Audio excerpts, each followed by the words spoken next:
அனைவருக்கும் இந்த பணிவான வணக்கங்கள்.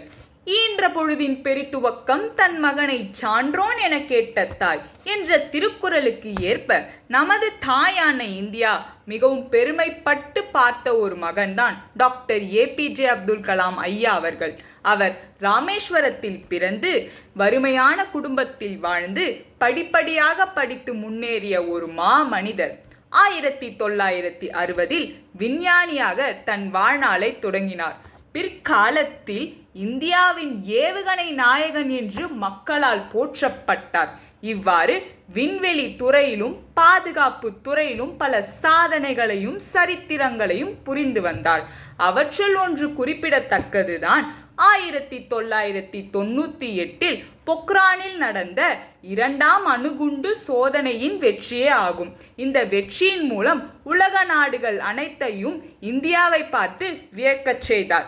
அது மட்டுமல்லாமல் மாற்றுத்திறனாளிகள் பலர் கடுமையான செயற்கை கருவிகளை கொண்டிருந்த பொழுது மெல்லிய உலோகத்தால் ஆன செயற்கை கருவியை கண்டுபிடித்து அவர்களுக்கு அளித்தார். இதன் மூலம் அவர்கள் பெற்ற மகிழ்ச்சியே தன் வாழ்நாளில் மிகப்பெரிய சாதனை என்று அவர் குறிப்பிட்டுள்ளார். அது மட்டுமல்லாமல் ஐரோப்பிய பாராளுமன்றத்திற்கே சென்று யாதும் ஊரே யாவரும் கேளீர் என்ற கணியன் பூங்குன்றனார் கூற்றை உலகிற்கே அறிய செய்தார். அவர் ஜனாதிபதியாக இருந்தபோது மக்கள் அனைவரும் அவரை மக்களின் ஜனாதிபதி என்று அன்போடு அழைத்தார்கள்.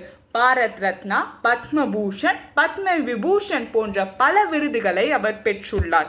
தேடிஞ்சோறு நிதம் தின்று பல சின்னஞ்சிறு கதைகள் பேசி மனம் வாடி துன்பமிக உயன்று பிறவாட பல செயல்களை செய்து நரை கூடி கிளை பருவம் எய்தி கொடுங்கூற்று கிரையின் பின்மாயும் பல வேடிக்கை மனிதர்களைப் போலே வீழ்வேன் என்று நினைத்தாயோ என்ற பாரதியின் வரிகளுக்கு ஏற்ப அவர் ஒரு நாளும் விழுந்ததில்லை. இறுதி நாள் கூட மாணவர்களிடம் உரையாற்றி கொண்டிருந்தார். ஆம், ஷிலாங்கில் மாணவர்களுடன் உரையாற்றி கொண்டிருக்கும் பொழுது அவர் இன்னுயிரானது இந்த உலகத்தை விட்டு பிரிந்தது. அவரது உடல் இந்த மண்ணில் புதைக்கப்பட்டிருந்தாலும் அவரது கனவான இந்தியா வல்லரசாக வேண்டும் என்ற கனவு ஒவ்வொரு இந்தியர்களின் இதயத்திலும் விதைக்கப்பட்டுள்ளது. இந்த விதை நிச்சயம் ஒரு நாள் மரமாக மாறும். அவர் காட்டிய வழியில் சென்று வளர்கின்ற நாடான நமது இந்தியாவை வளர்ந்த நாடாக மாற்றுவோம். ஜெய் ஹிந்த்.